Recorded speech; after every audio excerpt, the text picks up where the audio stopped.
She won most talkative in high school, and she has been running her mouth ever since. Welcome to the Lisa Fisher Said podcast with your host, Lisa Fisher. Okay, I love that I have a guest who's going to love my high cholesterol panel, because it doesn't mean a hill of beans, does it, Johnny? I would not go that far. That's a pretty tough introduction. I'm quite an exaggerator. Says it doesn't matter what your butt says. I know. Well, tell me what does matter in when we're looking at cholesterol. Okay. Not total cholesterol. Let's start with the biggest myth, the dumbest thing that doctors still treat based upon this number, which is total cholesterol. And I cannot say this better than the great Dr. Peter Attia, who I'm sure you know who is. Yes. The audience may not know. He is the author of the best book ever written on anti-aging, and I wrote a book on anti-aging. So I'm telling you, this is as good as it gets. He's a longevity expert for my listeners. The longevity expert right now. True. There are others and stuff, but his background is so intense, and he knows so much about all these things. And this is what he said in his book. In chapter 2, when he takes on cardiovascular disease. And I'm quoting. Okay. Total cholesterol. Ladies and gentlemen, that's that number that if it goes over 200, your doctor reaches for a statin prescription. Total cholesterol has as much to do with you having a heart attack as your hair color. I love it. No joke. I know, you're not laughing. The audience, I think, is laughing. It would be hysterical if it weren't for the fact that the majority of the 800 medical doctors in the country don't know that. Now, LDL is another story.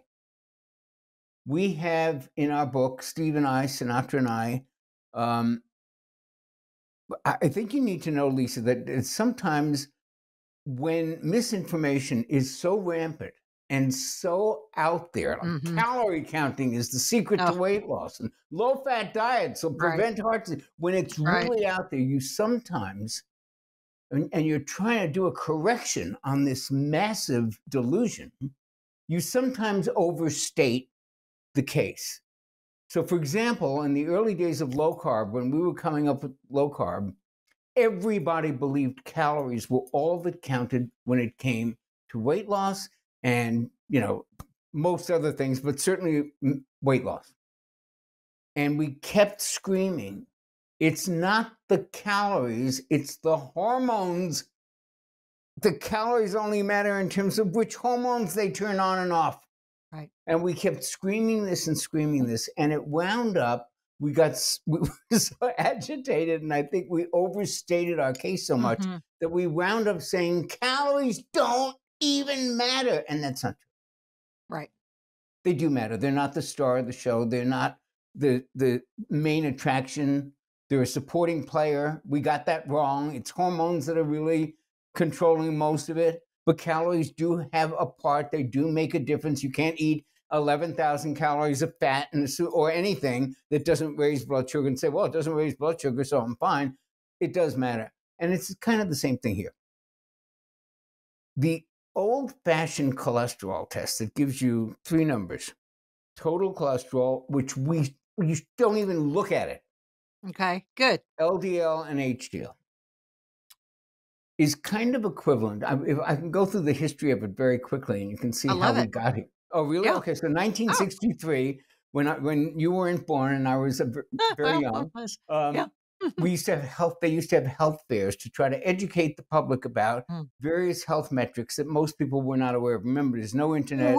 Which is what TV commercials do now to brainwash people. But I digress. Go ahead. But you digress. Okay, good. That's another rabbit hole. I'd be happy to go down with you. But the point is here, we had very rudimentary educational tools to kind of explain to the public. Blood pressure is you can't imagine the level of the lack of knowledge about this stuff. It was not just something that was in the public square. Nobody talked about it. We didn't have a Whole Foods. We had health food stores for health nuts. Right. People who were interested in their health were health nuts. That's right. All right. So different time. And here's these health fairs, and there's doctors in the booth, and they're going, we're going to measure your cholesterol. Now, cholesterol is very important for heart disease. They take a little fingerprint, and finger prick, and they put it on a thing and say, oh, 206. Excellent. That's a good number. Remember, by then 240 was the cutoff. Right. They keep dumbing it down. I thought it was even higher. No, Or it is it was higher in 240 Europe? when I was. It was 240 when I was a kid. All right. And that total number was the best they had then. But as time went on, looking a little more closely under the hood, better instruments, they said, well, you know what? Cholesterol, first of all, it doesn't travel in water. It would be like emptying a bottle of oil in the ocean and then expecting it to get to the other side. It doesn't travel in water. So does that mean it's viscous? It has to travel in a boat, in a container. Okay, got it. And the container is called the lipoprotein. Right. So the lipoprotein, take notes on this, folks. This is probably my most important message to you, or one of them. The lipoprotein is the boat. Cholesterol is the cargo. Got it. There. Now, here's misinformation number 2.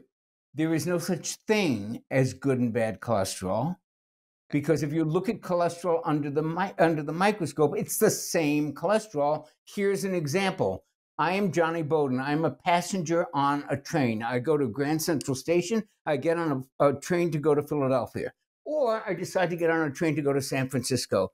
It's the same me, the same passenger on a different train.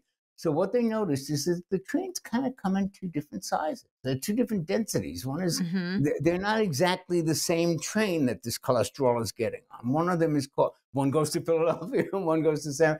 One is called high density because if you put it in liquid, guess what? It's high dense, it sinks. And the other one is low density because guess what? It floats. That's all that means. A low density lipoprotein and a high density lipoprotein.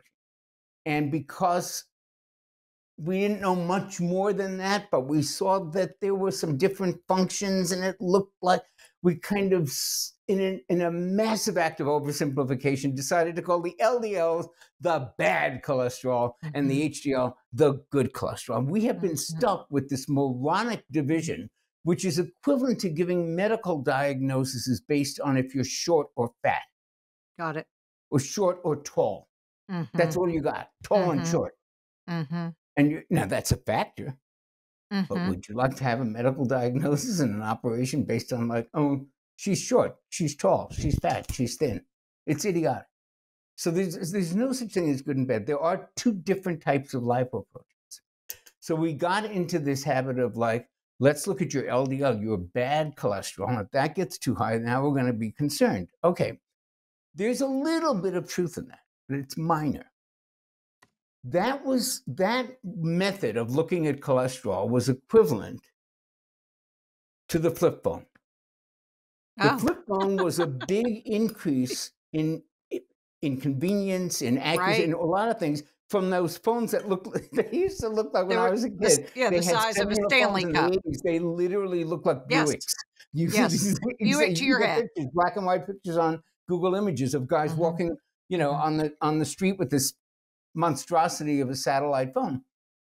Now we got the flip phone. We got the little Z thing, and that is the hippest thing, and everybody wants them. And it's a big improvement. HDL, LDL was a big improvement over total. In 2024, when you got an iPhone 15 and a Galaxy, whatever it is, 19, you're going to still use the flip phone? Right. It's like using one of those, I forgot the name of it, it begins with an A, to use as a counter when you have calculators. Yeah, an abacus. So we now know that there's LDL, there's little LDL, there's big LDL, there's LP little a, there's LDL 3, 3A, there's HDL 2, 2A. There's like 13 different subtypes. And we can measure them. There are 13 different tests subtypes that do that. And we're still with the cockamamie good and bad cholesterol? Are you kidding? So that's what matters and doesn't matter. So there is a problem with this new test. It's not even new. It's 20 years old. Every lab offers it. LabCorp has a version of it. Quest Labs has a version of it, and everything's smaller than those two. And those two are pretty much the main labs in the country. They've had it for years. Insurance doesn't cover it. So your doctor won't order it. Hate that. So you got this test that gives you really valuable information about your cholesterol, which I want to get into in a minute, because it's really not the cholesterol we care about, it's the lipoprotein. That's the big take home. So we have these tests that have a lot of good information.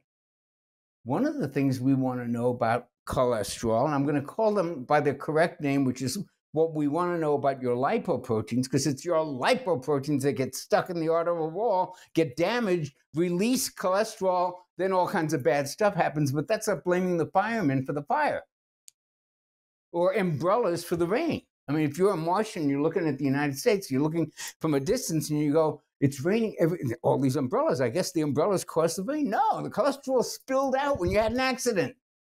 Mm-hmm. It's the cargo in the boat.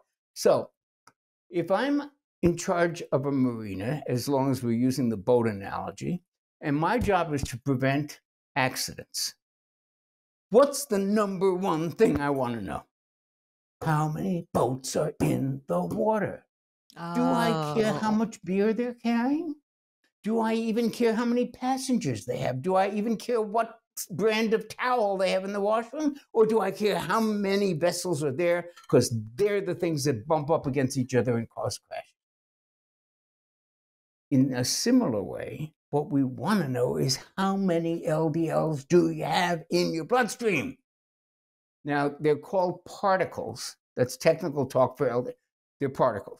How many particles? And the test that you want to get is the particle test. It will tell you LDLP, not LDLC, but LDLP for how many of those little buggers are there, because the more there are in the road, or the more there are in the boat, or the more people there are in the bar, the more likelihood somebody's going to step on somebody's foot, there's going to be an accident, a drink is going to spill, a boat is going to crash. You need to know the number of particles. Who cares how much cholesterol they're carrying? Now, I will give you the other side of this. The particle test is far superior. If the particle test points to risk, but the conventional test doesn't, particle test is always right. Oh, sometimes they point in the same direction. Sometimes your particle number is low and your LDL number is low, and either would produce the same diagnosis. But in case they're not, which happens a lot, especially with pre-diabetics and that, if one points in a good direction and one doesn't, you got to listen to the particle. And getting a prescription based on less than that, I don't think is what Peter Attia would call medicine 3.0. It's kind of old-fashioned medicine. It's like that number goes up, and well, what kind of LDL is it? For example, LDL comes in two different sizes, and they call it A and B. Mm-hmm. Think of B as bad. So A looks like a big fluffy cotton ball. And it's not good for you, but it's completely neutral from a cardiovascular point of view. There's no damage, it does no good. It's just a cotton ball. LDLB is like a BB gun pellet. It's inflamed, it's atherogenic, it's oxidized, it's a nasty little pellet that gets stuck into the arterial wall. That's the kind you want. If you don't know if most of your LDL is A or B, you are missing a very important piece of information in terms of your risk. I am a perfect example of this. For 100 years, my cholesterol test, the old-fashioned, before I became a functional nutritionist and knew what I was talking about, my test was wonderful. My total was always under 200. My LDL was, I don't know, 1. It was every doctor that looked at it and said, well, you got no problems there, until I saw the light, learned what I learned about nutrition and health and functional medicine, started ordering the real test. And boy, did that come back with a different result. So here, my LDL is perfectly normal. My particle number is in the high red zone of risk, completely concealed by this, his LDL is this and his HDL. But meanwhile, you got gang members in the LDL, and you got scholarship students. You got a lot of different kinds of LDL. I didn't know. And I had too many of them. And they were the wrong kind. They were the small, little atherogenic. And you want the big. B. You want big, fluffy, right? You want A, pattern A. You want A. And what? And you can change that, by the way, because I was pattern B and now I'm pattern A. So it can be changed. So when you changed your pattern from BBs and I also brought my particles down. Okay. And then what did it do to total cholesterol? Or it doesn't even matter, does it? Doesn't make any difference at all. If it lowers your particles, it's doing good. Wow, we're misled. We are chasing the wrong rabbit. Yeah. This is insane. Okay. Um, let's talk about different diagnostic tools. Do you like the Boston Heart? Do you like the CAC score? Do you like things like that looking at the heart? Any one of them. The Cleveland heart Your panel is the one my Cleveland, yeah. cardiologist uses. The Boston one's great. Yeah. Cardiac IQ, I think that's Quest Oh, Labs. oh yes. LabCorp does something called the LPIR, IR standing for insulin resistance, which I hope Right. we'll get to talk about, the biggest Yes. metabolic plague of the 21st century. Absolutely. So there are different versions of this, but they're all like advanced cardiac profile. They're not the good and bad BS. And so therefore that because this is what I'm a longtime intermittent faster. I'm a certified health coach, and I tell all my clients, please go get a fasting lab value, and let's talk about Lab C-reactive value for protein. what? Your fasting to see what your insulin is. Fasting insulin. I'm Oh sorry. God, that's such an important Right. test, Lisa. I try to get every client I see And to do you know get how fasting insulin. many doctors will push back and say, They won't. No, they I won't. and so I just tell them to They're run over really, when it here. comes to this It stuff, it's just they're it's ridiculous. vastly underage. I Huh? call it the smoking gun. I call it the smoking gun of health is fasting insulin. And if you can, like mine's at 2.2, so I don't care that I have high cholesterol, and I don't even know the numbers, but I'm gonna go check them out. But all this to say that I just tell people you can go to anylabtestnow.com and you can walk in off the street. I hate that people have to do that, but in order for them, so they're not taking unnecessary medications because my doctor said that my so and so's high, and I go, well, it doesn't really matter. Let's look at your fasting insulin value and lab value and see what your if you're insulin resistant, your HOMA IR. This may seem strange coming from me for those of you who've heard me before, because I'm not friendly to American medicine as it's practiced here. But this Same. really isn't your doctor's fault. I agree. Um, I absolutely agree. it's very easy to blame them for being Mhm. stupid, or for not knowing this literature, or Mhm. for Mhm. ignoring it, or for being set in the way, and all Mhm. of which may be true in some cases. But the fact is, big pharma controls the narrative in this country on almost everything. You really can't fully appreciate that till you've lived through some battles with them and understood how much influence they have. It's 60% of all cable heartbreaking. advertising is Yeah, Pfizer and that's and right. and Moderna and Merck. And when they control when advertising is the main source of revenue, as it is in media, and I've been writing for magazines for 30 years, the advertisers have a very big say in what you report and what you say, and they can shift the narrative, not in some conspiratorial way. But give you an example. I wrote many years, I can say this now because years ago I wrote for Clean Eating magazine. It's a great magazine, had a wonderful editor. They really wanted to do good stuff. I was doing something on gluten, and they came to me very sweetly, like we would never interfere, but you should know that most of our advertisers make products with gluten and wheat. Right. So be aware of that. That's all, please. And it's a perfectly reasonable and understandable request. I mean, you see what happens when people pull their advertising from TV. They may have tremendous power.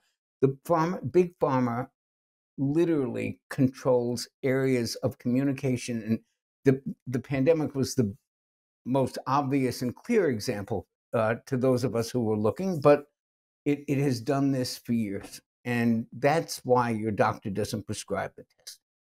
One doctor explained this to me. He said, I know about that test, and of course that's the test we should be giving. You want to know what happens if I prescribe it? I get a visit from Blue Cross. Oh, We see you're prescribing some unusual tests here, Dr. Davis. We're going to have to audit your practice and see if you still qualify to get Blue Cross Blue Shield. Dude, you can't oh, believe how this business is run and how little it has to do with patient care. oh, that's so heartbreaking. It is.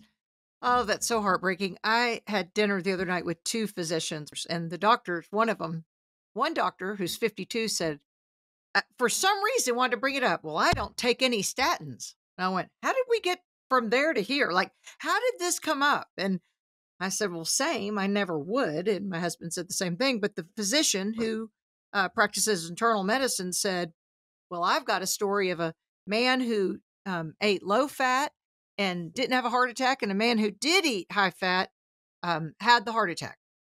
And so then I was going to chime in. I said, well, the nature.com study about longevity showed that low cholesterol was actually a higher risk for mortality and other things. And my husband, suicide. so many things, right? It makes you shake hands with the air, like our current president. I mean, he shakes hands with the air. He's on a statin. You lose your mind. And my husband's across the table from me, and he went, honey, he goes, zip it. And I go, what? And he said, they only know what Big Pharma told them, and they're not going to listen to you. And he was saying it politely. He was laughing, and everybody kind of snickered. But later, my husband just said, you're not going to win the battle. You can go in individually and talk to people, but you're not going to tell a doctor who has a Big Pharma rep who comes in with a tray of cookies and an incentive that dangles for them to win the trip to Aruba that he or she shouldn't write statins. I said, well, I wasn't saying that. I was just saying, look at how valuable cholesterol is. He said, you're not going to win the battle. And because I'm just a certified health coach, but I just thought it was interesting that my husband's take was the doctor doesn't read the research. The Big Pharma rep tells them what their industry sponsored research told them. That's 100% true. Oh my gosh. I mean, it is such and by the way, we didn't make this up. I don't know about Lisa, but I have a lot of friends who are doctors. They tell me this. I'm in a low carb clinicians group, which half of them are like on staff at hospital, or they're tenured professors, and they write these horror stories that you can't even believe. So I'm not a medical doctor, and I'm certainly not in the field. I'm in the field of talking to the public and education and stuff like that. So I don't do this research, but I hear from my friends who do, and it's hair-raising. Well, what happens is they have to go into functional medicine, or they have to be in a no insurance model, concierge medicine or something, in order to see these patients. I interviewed Dr. Philip Ovadia a year and a half ago, and his story is amazing. That his book is, I want you to stay off my operating table. He's a cardiovascular surgeon. He was, I can't remember where he is now. Maybe he's in Florida. But his story of intermittent fasting, which is how I'm alive today, and low carb. He also, and carnivore. He's really more carnivore, I think, now. And I think of those people as people, and I've said this about Callie Means, who was on Tucker Carlson's podcast recently, who, pulls the curtain back and says, look what Big Pharma is doing. I think they have a target on their back. They're going to wake up dead one day. I don't mean to overstate that. I'm saying that seriously. When you start messing with the people shaking the moneymakers, somehow, things just happen to people. So do you feel like that, not that your life's in jeopardy, I'm not saying that, but that sometimes you have a target because you are pointing the finger saying, guys, let's look at something else? No, I'm too small to make a major difference in that. It's I think, if you're a public figure like Russell Brand, they'll go after you for saying stuff because you have tremendous influence. I mean, who's listening? It's not that I have none. It's that I'm not just not a big enough fish to get their attention. Yeah. I did two things that did provoke a reaction. I mean, when Steve and I went on the Dr. Oz show, a bunch of physicians from Columbia, I think Presbyterian, wrote a letter in like how you're having these quacks on, and they're all going, this is terrible. There was one, but there was a documentary that was done by Marianne Demency. She is a PhD from Columbia Journalism School, who was a host of a television show in Australia. And she's also as educated about nutrition and health as you can be if that's not your field. And she has a PhD in journalism. So she did a documentary. Wow. Wait, I love her. What's her name? Marianne Demency, Deminsi. Okay. And she did a documentary. If I'm getting her spelling name, if you look this up, you'll see it on YouTube. I'll figure it out. It was on YouTube. It was from the Australian Broadcasting Company, which is their equivalent of the BBC or the, really good national. And it was called The Heart of the Matter. And in this, she interviewed what might be called a group of cholesterol skeptics. meaning that we were people who did not buy the conventional. It's not that we rejected all of it. It's not that we rejected the role of lipoproteins in heart disease and oxidative. No, but the whole scale simplistic belief that heart disease was caused by cholesterol and statins saved lives. We questioned that from different angles and for different reasons.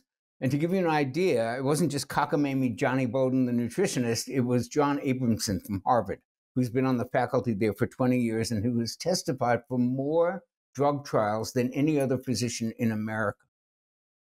It was people like that, really solid, credentialed people. The documentary came out, and there was a letter writing campaign in Australia engineered by a PR company. I'm not sure who paid them. And literally, they got stories placed saying, listen to this. I mean, if you want to made up shit, 31,000 people will die if they listen to the advice in this movie. We call upon YouTube to take this documentary down. We call upon the Australian Broadcasting Company to renounce it. We call it. And briefly, they got it taken down. I think it's still up there now. But this was a serious documentary. This was not a hit piece. It was not a conspiratorial. This is a PhD in journalism from Columbia Journalism School. She's pretty damn good. And she was presenting this very fairly with extremely sober and smart people who were saying, guys, let's look at this. This isn't adding up quite right. Yes, right. And that's what we've been saying in the intermittent fasting world and the low carb world, all these things, because, the government still pushes 8 to 11 servings of whole wheat a day or whatever. And we're saying, no, run from it and eat the steak. Okay, let's talk about then some numbers. And I think Peter T has talked about it and Huberman and others. There's some statistic that said in the research, the side-by-side study, people are on statins for 5 years. It increased their longevity, their lifespan by like 3 days. Have you heard that one? I think it's less. That just, see, it makes, I guffaw. It's somewhere in there. It might be less. It's like, okay, then 2 days. So it may increase your lifespan. Insignificant amount. I mean, a day of life is not insignificant. That's but when you think about the fact that this is a $31 billion a year industry, then it is literally bigger than Major League Baseball. Wow. And the side effects from statins. I have an interesting story about shaking hands with the air. People say the aches and pains are supposed to be terrible. Okay, they're so cognitively. As I've gotten older, I've tried to be less polarizing and less absolute. Me too.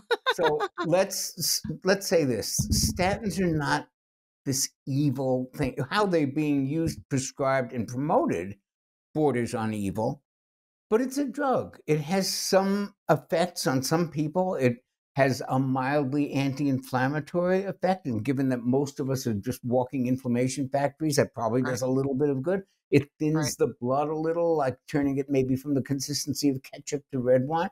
These are decent things. They have nothing to do with lowering cholesterol. And statins were originally tested on middle-aged men with previous heart disease. Oh. And in middle-aged men, this is a narrow little demographic. It's not nothing, but it's a section. Yes. In middle-aged men with previous existing diagnosed heart disease, it lowered the risk of a second heart attack. That was called secondary prevention. You've already had your first heart attack. Let's work on preventing the secondary.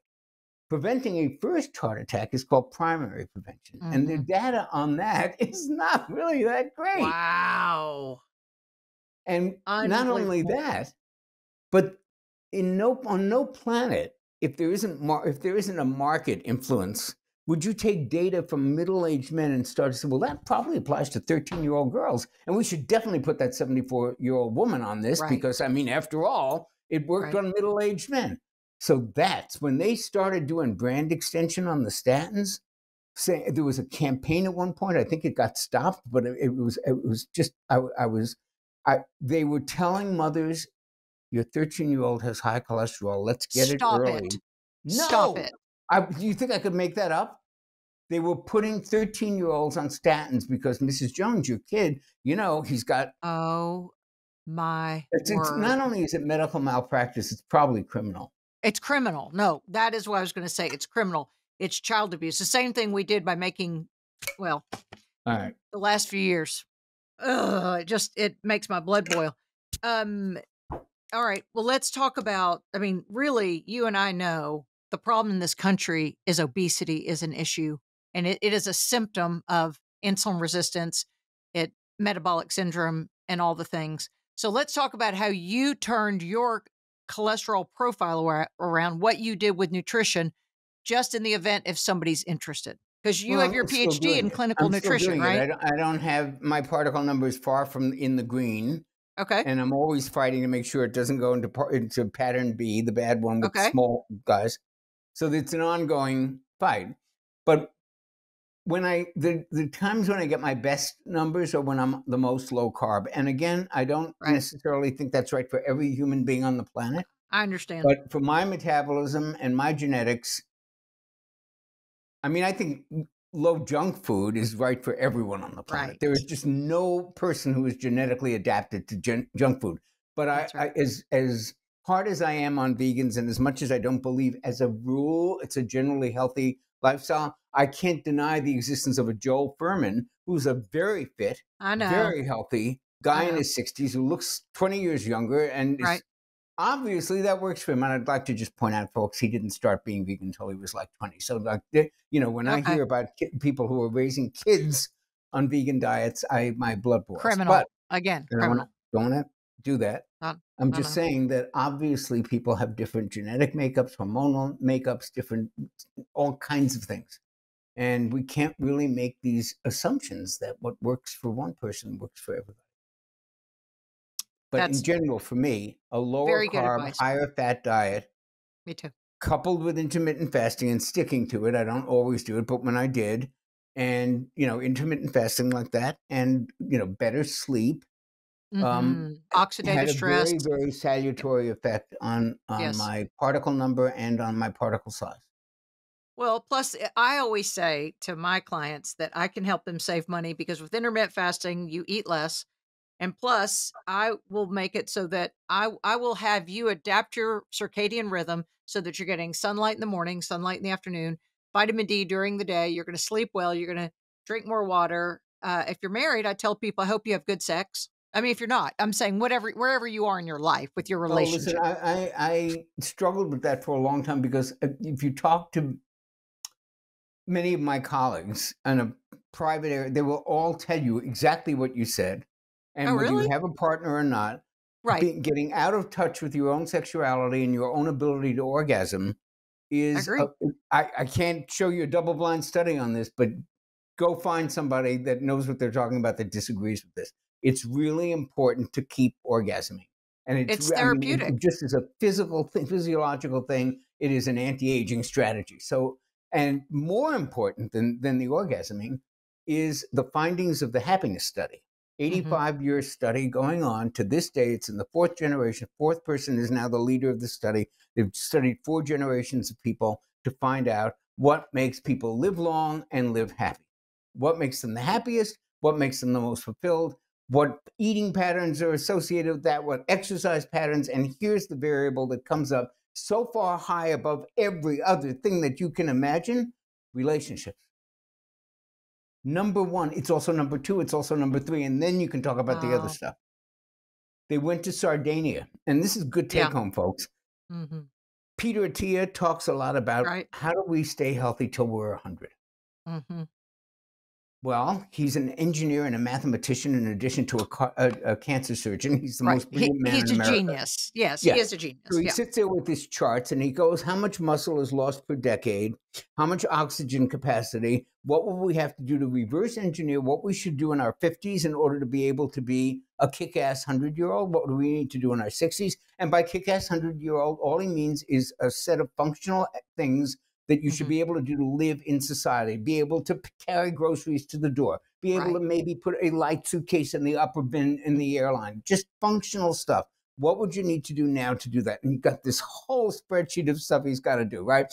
Balance and stability and aerobics and walking. And Okay, put that aside for a minute. And you got all the biohackers following Huberman going, I'm going to do a cold plunge and I'm going to do it, all that to be that 100-year-old. Okay, so they say, great goal. Why don't we go to the people who've already done it?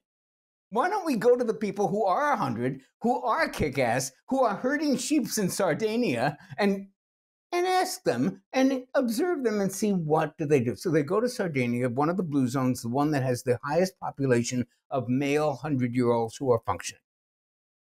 And they try to learn some lessons, some observational lessons. They came away with 3 lessons that had nothing to do with cold plunges. It had nothing to do with low-carb diets. Here's the 3 things. You ready? 1, live in an area where there's lots of steps. Mm-hmm. And they show a picture of Sardinians. I know. Isn't that incredible? Right? Which you can translate to just walk every day constantly, right? Number 2, spend a lot of time around gentle animals. Most of these guys were shepherds. Well, think about it. What are you filling your head with? Not Instagram. Right. Think what you're filling your head with if you're around sheep or dogs or puppies or kids. What is it? What's the message? And the third and most important takeaway from these kick-ass 100-year-olds in Sardinia was, make friends and family your number 1 priority. They take long lunches. The men talk about their feelings. They laugh. They do this, they that. Their family and friends are number 1. And if you go back to studies like the Rosetta phenomena in Pennsylvania, all these people with every risk factor in the world, for they should have been dead at 30, they're in the coal mines, for God's sake. They eat lard all day long. Why do they have no heart disease? 10 years of research, they said, because they've got relationships. They've got a family structure. Oh my gosh, you made me cry. But that was true. So these were hard-scrapple people. They all came from the same area of Europe, and they had Sunday dinners, and they gardened, and they square danced, and whatever they did, they were completely connected in a community, and that was so protective that they had vanishingly low level. Considering what their risk factors were, they had almost no heart disease. So take home for that is, yes, pay attention to lab values. Yes, don't ignore the possibility of oxidized cholesterol causing problems. All of those metrics, pay attention, but don't ignore these huge, big modulators of health and risk and longevity, which are your relationships, your kids, your parents, your partners, your AA group, your atheist group. I don't care what it is. You're something that you're doing with other people, and bonus points if it helps others, because there is something physiological, hormonal, neurotransmitter-wise about giving to other people, being in service, that literally modulates health parameters. And if we ignore that, we just concentrate on lab values, we are missing a big piece of the picture. I want to drop the mic here, but I still have so many things to ask you. I mean, that's such an incredible moment. Wait, one more thing.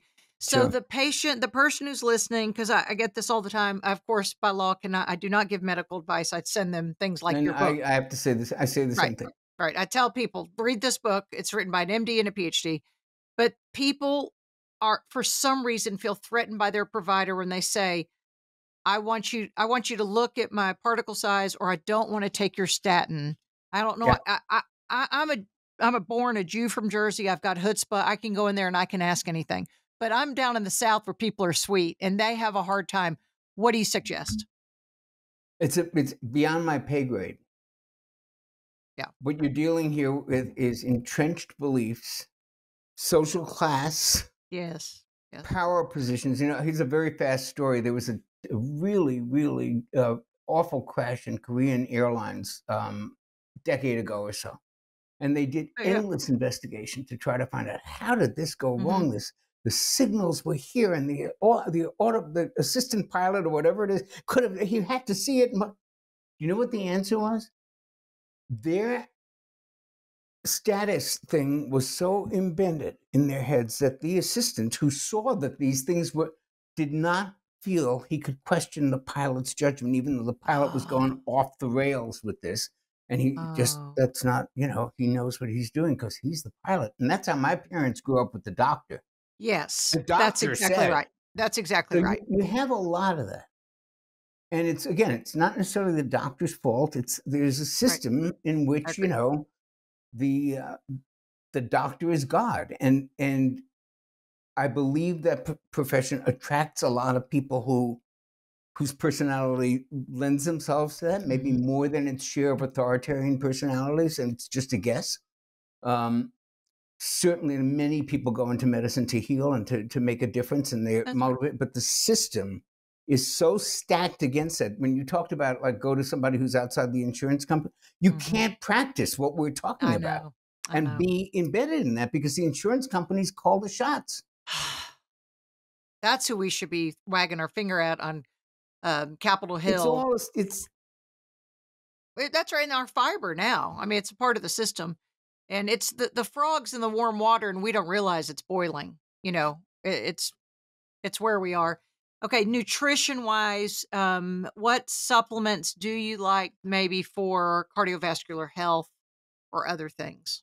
I'm not a one-size-fits-all person in diet, I see. in any area of life. I am asked a lot about, like, well, what's most important? If I showed you the 2 packs of supplements I take every day, you'd say, well, that's a crazy person. I get that. Not everybody's going to take 58 things. So I'm often asked, well, what's the most important? And again, impossible to answer, but I can tell you what I think are 3 that the greatest number of people, the greatest percentage of people, will benefit from the most for the least number of pills. And those 3 are fish oil, magnesium, and vitamin D. Oh, yeah, vitamin D you can get for free outside is what I always say. Yeah, So fish oil, and I do supplement because I have vitiligo and it helps with that. So I get that. Fish oil I live in Southern California, and I am an avid tennis player. I play almost 2 hours a day, 6 days a week. Awesome. In the sun. Awesome. And I take 7,000. Oh, you still do? Okay. Yeah. And no sunscreen. I assume you use no sunscreen. Or I'm not not to crazy. sunburn. Yeah, you don't want to sunburn. No, but Fish oil, though, sometimes is rancid, I've heard. And so that's a quality control thing that has nothing to do with fish oil. That is why I have an article on my website, how and where to buy vitamins. It tells you to buy from a dispensary, which is a dispensary is authorized to sell what they used to call doctor brands, the high quality brands that they don't have at the store. And they vet every shipment, they check, they assay. You're not getting rancid from a dispensary. And I show you how to open an account, get on your own, and any brand that they carry is going to be tested. Great. Is that through FullScript? Well, FullScript merged with Emerson Ecologics. It's one company now. So yes, FullScript. Yeah. One company, Barlean's, actually is on the official doctor thing, the FullScript and those professional distributors. But you can also get that in the stores. So once in a while, there are brands that cross over, both doctor brands and Barlean's is a consumer brand that is really, really good with that. But it's not the only one. There's a company called Big Bold Health, which was started by Jeffrey Bland, the legendary Jeffrey Bland, who taught every nutritionist worth their salt. Certainly me, and half the people who have internet sites and followings were Jeffrey Bland students. And he started a company, Big Bold Health, and they have a fantastic fish oil. As I mentioned, so does Barlean's. There are really good ones, but rancidity means it's crappy product. It smells. Or it's expired. Right. Or, it smells. Yeah. So vitamin D, fish oil, what was the third one? Magnesium. Oh, I'm so doped up on magnesium. That's how I get through my day. I mean, it has changed. I also do salt every day. I mean, I do a lot of salt, Celtic sea salt or the Element. But magnesium. Element is fantastic. Great product. It is. Especially for an intermittent faster. I do 48-hour fast or 42 to 48-hour fast once a week. So I'm doing it for deep autophagy. I mean, I keep my skin clear. I'm 61 years old. I taught a course in fasting. I get it. Right. I love it, love it, love it. I love what it does for my skin, my vision. I mean, all the things. But so I should get my PhD just in salt and magnesium. Magnesium I use by Optimizers. Is there another brand you prefer? Because it has so many different types in it. But do you like any others? Well, magnesium has to, like most minerals, has to be bound to something. So if you look at the back of a magnesium bottle, it says magnesium 400 milligrams, magnesium citrate, magnesium carbonate, magnesium glycinate, magnesium threonate. There's always a binding, and they have different. So those different forms of magnesium have different absorbability. They have different potencies. Usually magnesium oxide is the cheapest, least absorbed, but you get the biggest dose, so that is balanced. And glycinate's a really good one, but you don't get a very high dosage of it, but it's a very good one. Well, it is definitely more than the brand. I'm talking about what it's bound with, because there are good brands on all of it. It helps with rest, relaxation, stress, bowels. I mean, for a postmenopausal thyroid patient, it is the cat's meow around here. It's really the only thing I think every day, that much progesterone. I think I have to have this today in order to be nice and live to make it through today. Jonny, you're incredible. Everyone needs to get the book. You need to get a copy, send it to your provider. You need to have your husband hear it or listen to it or read it. Your grandmother, your 13-year-old daughter who they're telling to, well, don't tell her, don't scare her. Don't let her think that she should even get on cholesterol medicine. But this is valuable advice. And of course, by the way, again, not to be in any way defender of statins, but if you had a doctor, like for example, my cardiologist, who's really functional medicine and really knows it's not a statin push or anything, and he or she were to look at your numbers and look at the right numbers, the particle numbers, and all of these things, and say, I think a low dose statin thrown into this mix might be good. I take that advice.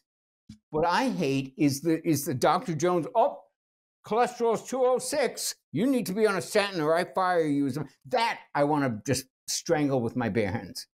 I'll go with you when you Peter Thiel looks at my numbers and tells me, he's a much bigger fan of statins, but he's also a god, and I'm not. So right. He's good at what he does. I'm not going to contradict him. Well, thank you so much for being here. Great interview. I've been trying a long time to get you on my podcast. I'm glad I finally. Easy to get. Just write me an email. I say yes. Well, I know it was so easy, but I had a hard time tracking you down at first. Then I saw you again. I don't know why.